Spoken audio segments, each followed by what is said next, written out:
Bom, pessoal, eu vou apresentar para vocês um estudo de caso de Blumenau para situar vocês antes da realização do workshop de geodesign com viés geológico como base para o planejamento de uma propriedade em Blumenau. Um breve histórico da cidade é que a região ela já era habitada por índios caigantes e índios choclentes, também denominados botocudos. E mesmo antes da fundação da colônia Blumenau, já havia famílias estabelecidas na região Belchior, nas margens do Ribeirão Garcia e do rio Itajaiaçu. Em 1850, o filósofo alemão Dr. Hermann Bruno Otto Blumenau obteve do governo provincial uma área de terras de 2 léguas para estabelecer uma colônia agrícola com imigrantes europeus. Em 2 de setembro de 1850, 17 colonos chegaram ao local onde se ergue a cidade de Blumenau. Muitos outros imigrantes atravessaram o Oceano Atlântico em veleiros de companhias particulares. Blumenau se tornou município em 1880 e em poucos anos se tornou um importante centro agrícola e industrial influente na economia do país.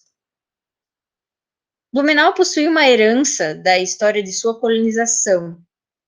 Ela possui muitos costumes e tradições únicos. Ela foi colonizada no início por alemães, seguidos de italianos e poloneses. Também recebeu habitantes do Vale do Rio Tijucas, descendentes de portugueses.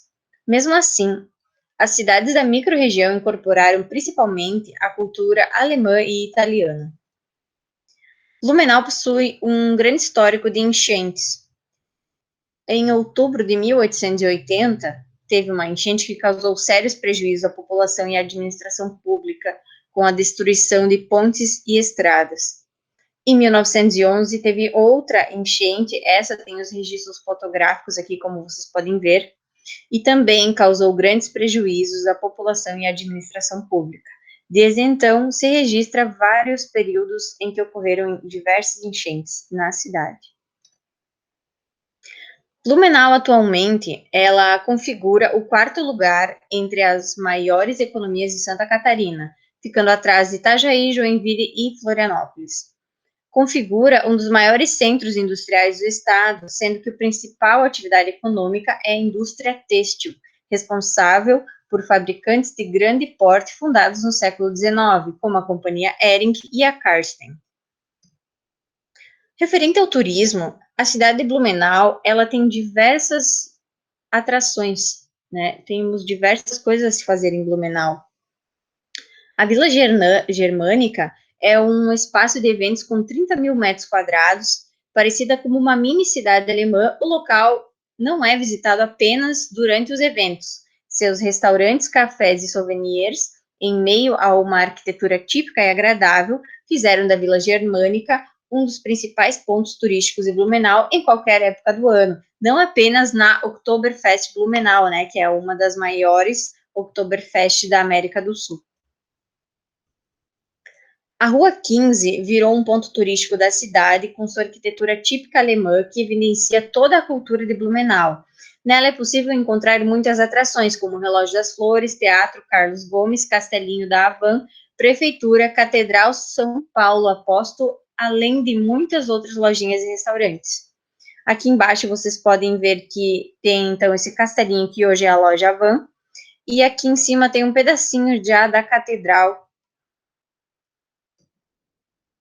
Na capital brasileira da cerveja, não poderia faltar o museu próprio para isso, né? O museu ele conta todo o processo de fabricação da tão adorada cerveja, história do mercado desse produto em Santa Catarina, contém peças também das cervejarias Feldman e Brahma, e também fala sobre a Oktoberfest, que é tradicional na cidade. Como o próprio nome diz, essa aqui é a do colono, né? Ele retrata a história da colonização de Blumenau. Com mais de 6.200 peças, é possível observar móveis e itens pessoais, tanto do fundador da cidade, quanto de famílias colonizadoras. Com uma área de mais de 5 mil metros quadrados, este parque ele é um ótimo local para se aproveitar a natureza. Além de cascatas e trilhas, muita mata atlântica e riachos. O local ainda conta com uma vista privilegiada do mirante a 936 metros de altitude. Esse é o Parque Spietix. Ele é um local onde se realiza muitas trilhas e o pessoal vai muito assim para ter contato em relação à natureza. O Teatro Carlos Gomes, então, ele retrata muita música clássica, peças teatrais e eventos corporativos em espaço cultural aconchegante desde 1860. Aqui a gente tem a Catedral São Paulo Apóstolo e aqui a Ponte Aldo Pereira Andrade também, que é um ponto turístico da região. Bom, a área de estudo ela se encontra entre os bairros Salto Norte e bairro Banderfurt. Aqui, identificado na figura, é o número 30 e o 31. Ele se localiza entre esses dois bairros. A rua Nicolas Bart, ela se localiza bem aqui no meio da nossa área-alvo, ela dá acesso à nossa área. Ela se localiza, então, na divisão entre os dois bairros, onde vocês podem ver que aqui é o bairro Salto Norte e aqui o bairro Bandenfurt. O bairro Salto Norte, ele antigamente era uma área rural, apenas com denominação local, porque posteriormente, com a ampliação da área urbana, ganhou o nome Salto como referência. Aqui vocês podem ver na imagem que esse pedacinho circulado em verde é uma parte da nossa área de estudos aproximadamente. Não há uma lei específica para a criação do bairro, sendo que os limites eles acabaram sendo demarcados pela Secretaria de Planejamento. Com a implementação da BR-470, como vocês podem ver, é esta em roxo aqui no mapa, surgiram indústrias, transportadoras, revendedoras de veículos, oficinas mecânicas, entre outras atividades. Nas ruas transversais à BR-470, surgiram diversos loteamentos residenciais. As ruas começaram a ser implementadas e denominadas, sobretudo a partir de 1960, quando as indústrias foram implementadas. A empresa Ártico, a fábrica de móveis Rochemar e a Bluchet Lepper se deslocaram para o bairro Salto Norte. Elas tinham localizações mais para a região central da cidade e acabaram se dirigindo a este bairro, né? A empresa Albany Internacional, que veio para Blumenau na administração de Félix, também se encontrava neste bairro, sendo que após as enchentes de 1983 e 84, transferiu-se para o município de Indaial após grandes prejuízos com as inundações. Numa área próxima ao trevo de acesso a Itoupava, Centra, Parada 1, serviu por muitos anos como aterro sanitário municipal. Nesta área foi construído o Terminal Urbano Aterro, que realiza a integração de passageiros da região norte com as demais regiões de Blumenau. Aqui, vocês podem ver pelo Maps que aqui se encontra o Terminal Aterro e aqui a nossa área alvo de estudo.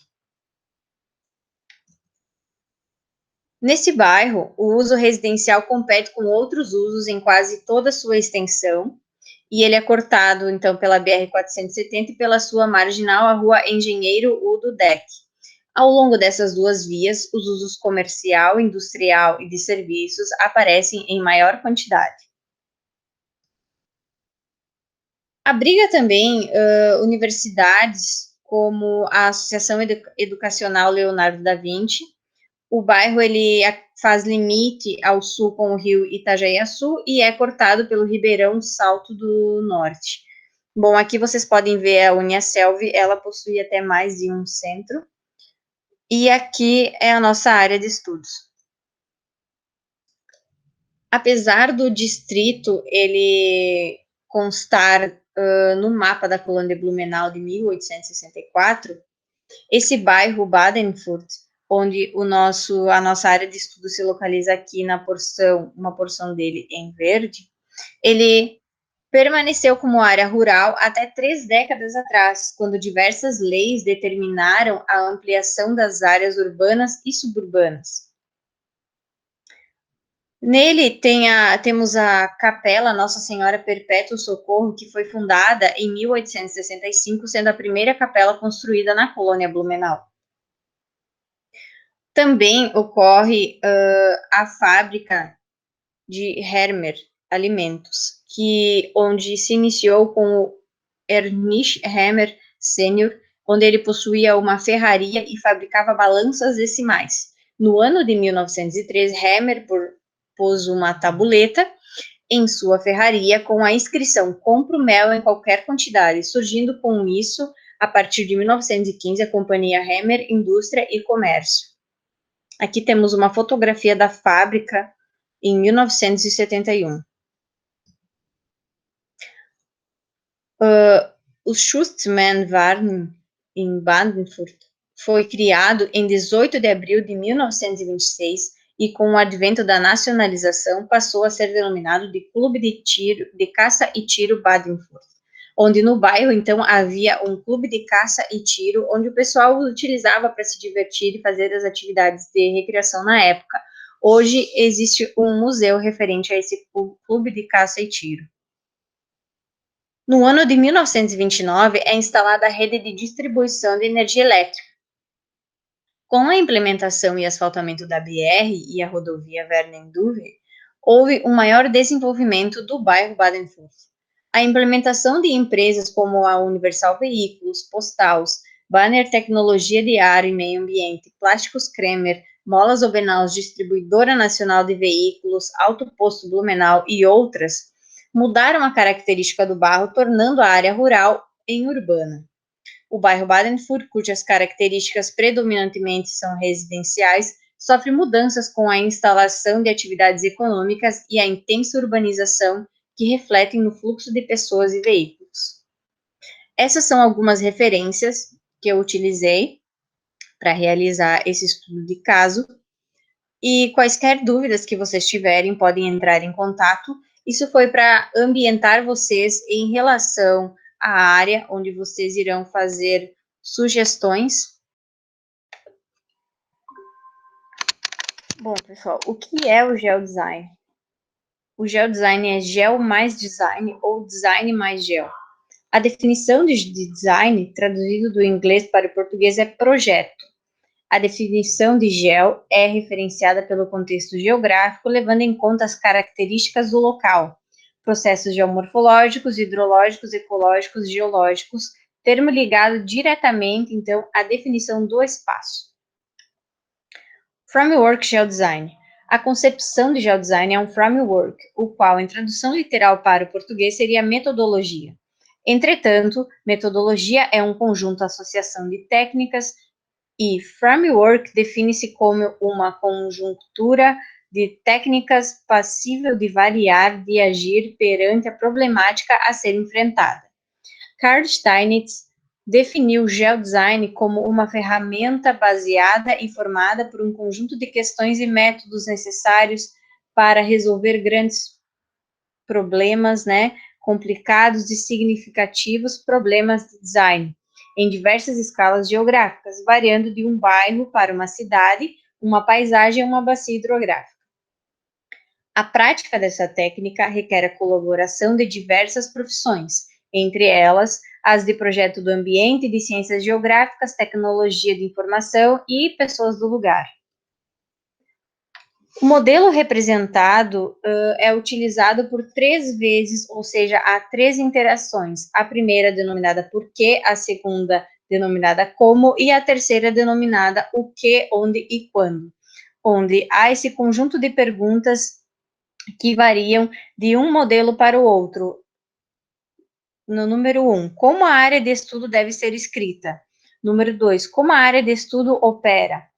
Número 3, a atual área de estudo está funcionando bem? Número 4, como a área de estudo deve ser alterada? Número 5, quais diferenças as mudanças podem causar? Número 6, como a área de estudo deve ser alterada?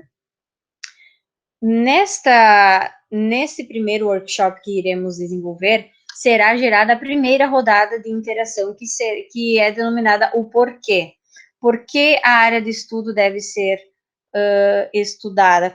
Por que a atual área de estudo está funcionando bem? Por quê? Então, é nesse sentido, né? Esta será, então, a primeira interação, onde, quem sabe, em futuros projetos e trabalhos se desenvolva a segunda e a terceira iteração, sendo que, se ao final desta primeira iteração a gente pode chegar ao sim, está tudo aprovado, podemos ir para a segunda iteração, ou não, temos que fazer algumas alterações, ou talvez, e aí vem a questão de o porquê talvez vamos alterar a escala, ou o que está faltando, né? É esta mais ou menos a ideia da primeira iteração que teremos ao final deste, então, workshop. A caracterização dos sistemas. No contexto do geodesign, os sistemas compreendem o conjunto de temáticas selecionadas e avaliadas dentro de um determinado contexto de pesquisa ou recorte espacial de estudo. Os sistemas foram definidos segundo as principais características que poderiam representar as questões que dizem respeito ao contexto geológico da área. Levou-se em conta potencialidades e limitações, dinâmicas, demandas e conflitos, sendo sempre expresso em modelos cartográficos. No caso desse workshop, os sistemas avaliados correspondem aos seguintes eixos temáticos: geoturismo, uso e ocupação do solo, áreas de conservação ambiental e outras ideias.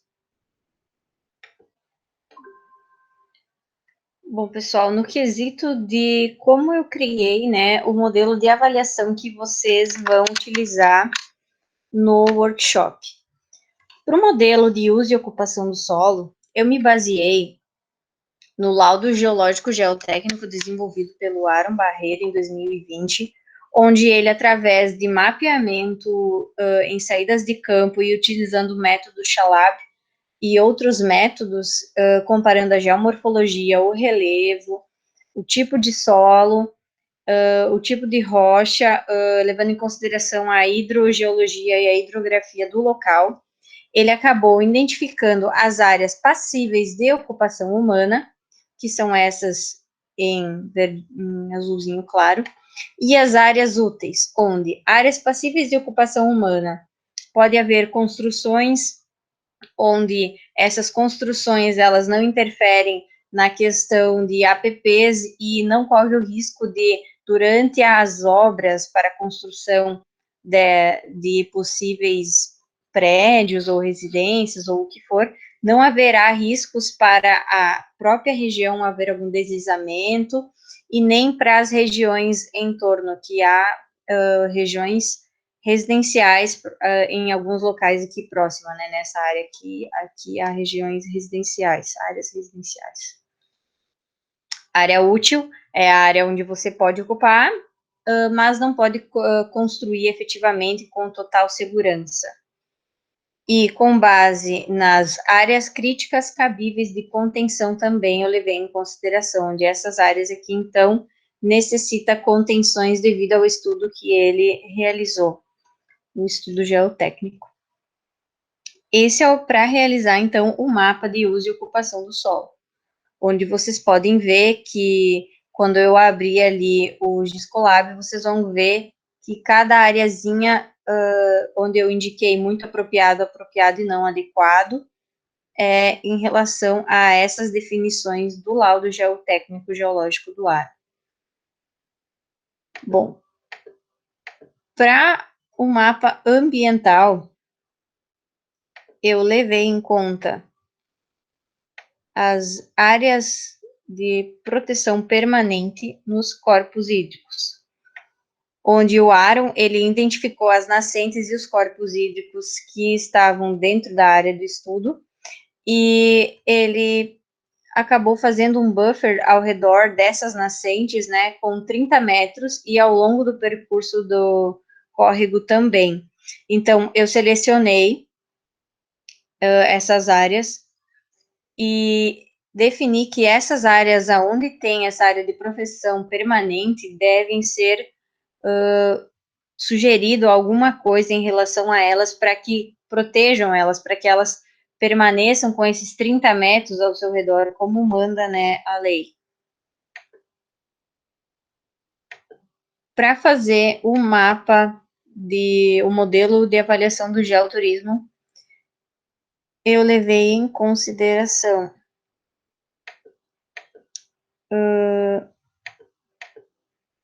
essa massa de água que se encontra aqui no centro da nossa área de estudos, onde se encontra a antiga cava de pedreira, que se vocês forem olhar, ela coincide com as curvas de níveis e o mapa de declividade, onde, olha, aqui vocês podem ver que tem um paredão, então aqui tem a massa d'água, que é onde existe, né, por conta da antiga pedreira desativada. E levando isso em consideração, né, devido a ter um histórico onde era uma pedreira, onde há essa cava, como vocês podem ver aqui através das curvas de níveis, aqui uma acentuada diferença, né, eu pensei, bom, vamos então, em relação a isto, trabalhar um geoturismo. Vocês podem sugerir alguma coisa em relação a isso, já que Blumenau possui diversos aspectos turísticos, desde a questão de fábricas têxtil, onde tem os museus da fábrica Hering, Museu do Colono, o Museu da Cerveja, existe até um cemitério de gatos, que o Dr. Otto Blumenau, a família dele, ele gostava muito de gatos, então eles têm até um cemitério de gatos, e o pessoal visita esse local. Então, tem a festa Oktoberfest, diferentes aspectos, olhares turísticos há em Blumenau. Então, eu pensei que talvez, com esse nosso olhar geológico, a gente possa vir a sugerir alguma coisa nesse sentido para a área, e fazer uso dessa área que já foi utilizada como um empreendimento, né?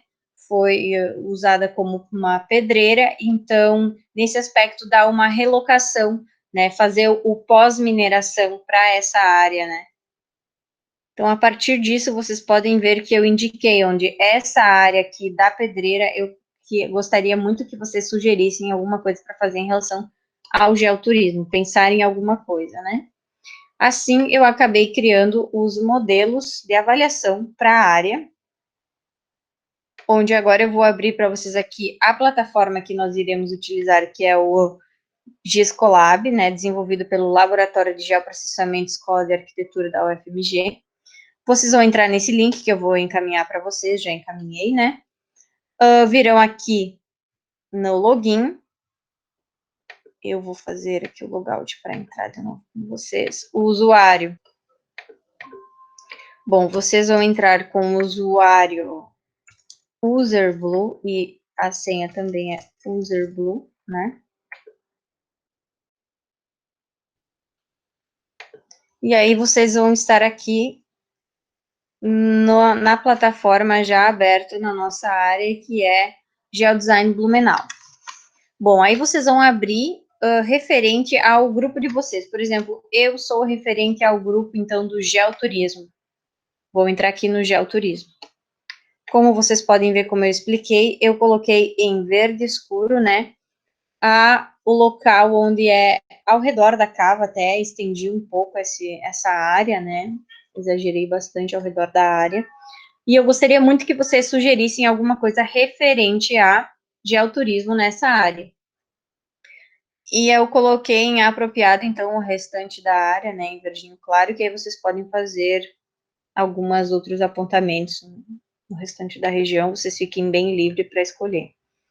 Bom, vocês vão vir aqui, vocês vão poder fazer anotações, né, no local, onde, por exemplo, vocês vão poder indicar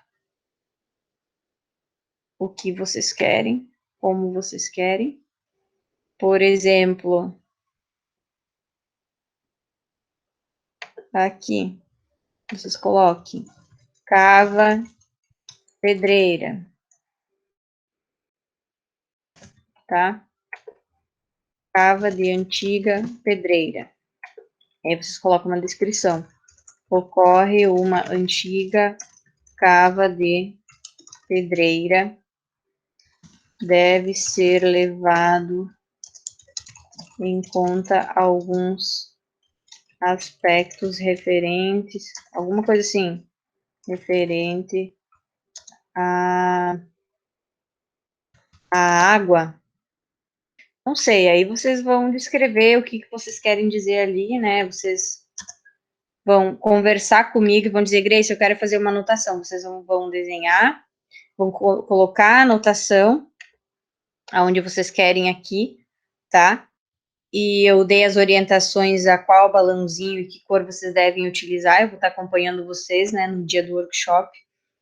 E aí vocês vão colocar, olha, vamos prestar atenção aqui. Aqui tem residências, então eu vou colocar aqui um balãozinho dizendo, aqui há residências. Vamos ficar atentos a este ponto. Podem fazer isso, tá? Dar os seus pitacos em relação a isso e colocar essas caixinhas de comentários. Bom, no dia do workshop, após isso, após vocês fazerem esses apontamentos, se vocês acharem necessários, né, vocês vão poder vir e desenhar, então, né, como vocês querem que fique a sugestão de vocês, tá? Vocês vão vir em diálogos, aí vocês escolhem polígono, linha ou ponto. Grace, nós vamos querer fazer uma concha acústica, tá? Aqui no autor é X, o vínculo X, o autor vocês vão colocar, no caso, né, vocês são de autorismo, coloquem GT, tá? O restante não precisa colocar nada. E aí vocês vão escrever, né, como vocês vão fazer essa concha acústica. Como que ela vai se localizar? Concha acústica na porção da pedreira desativada. Ela vai possuir X número de bancadas, e assim por diante. Vocês vão explicar como vocês sugerem que essa concha acústica seja construída, né? Então, aí a gente vai vir aqui e vamos desenhar aonde eu quero esta concha acústica, né? Olha, eu quero que ela tenha esse tamanho e esse formato aqui. 2 cliques, feito, tá? Então, eu dou o salvar, eu desenhei a concha acústica. Tá ali, concha acústica, tá? Vocês têm que pôr uma descrição, é interessante vocês pôr a descrição, porque quando os outros participantes vier o pessoal do ISO Ocupação do Solo e da Ambiental e ver isso, eles têm que entender o que é isso que vocês querem fazer ali naquela área e o porquê. E o que vocês estão levando em consideração. Que aí depois eles vão vir aqui e vão votar se eles concordam ou não concordam com essa ideia que vocês estão propondo para aquele local e da maneira como estão propondo. Às vezes eles podem fazer comentários, tá? E dizendo, olha, concordo, mas deveria mudar isso, concordo ou não concordo por conta disso e disso e disso, e aí vai ter os votos no final do workshop, né? Então, a primeira parte que a gente chega e faz é ter essa conversa, vamos dar ideias, né, em relação à sua área específica, e em breve a gente se encontra, e qualquer dúvida que vocês tiverem, vocês podem entrar em contato comigo, a gente vai tendo essas conversas, ok? Aqui ao lado, olha, vocês podem até vir aqui, olha, eu quero ver um mapa de uso e ocupação, porque eu quero ter uma ideia de como é que está funcionando o uso e ocupação do solo, né? Olha, aqui vocês podem usar a transparência, podem colocar um sobre o outro, para não gerar, isso é para vocês tentarem evitar conflitos, ou, porque assim, no final todo mundo tem que concordar, né, com as sugestões que estão tendo, né, em relação à área. Então, aqui vocês podem pegar e dar uma espiadinha. Eu quero dar uma olhada agora na ambiental. Olha, mas ambiental ali talvez vamos ter problema com ambiental, ou não.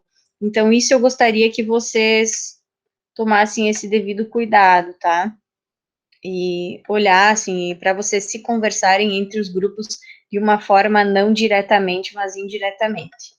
Vocês têm essa opção também. Temos o mapa também de outras ideias, tá? Que aí é um mapa livre. Grace, eu não achei interessante as suas colocações, como você desenvolveu os mapas de avaliação, eu não concordo. Vocês veem no outras ideias e vão fazer sugestões aqui em cima de outras ideias. Não precisam ter estritamente essa base que eu defini para vocês. Vocês estão livres para desenhar, escolher e fazer os apontamentos que vocês quiserem em relação à área. Então, é isso. Qualquer coisa, entre em contato e até breve. Muito obrigada.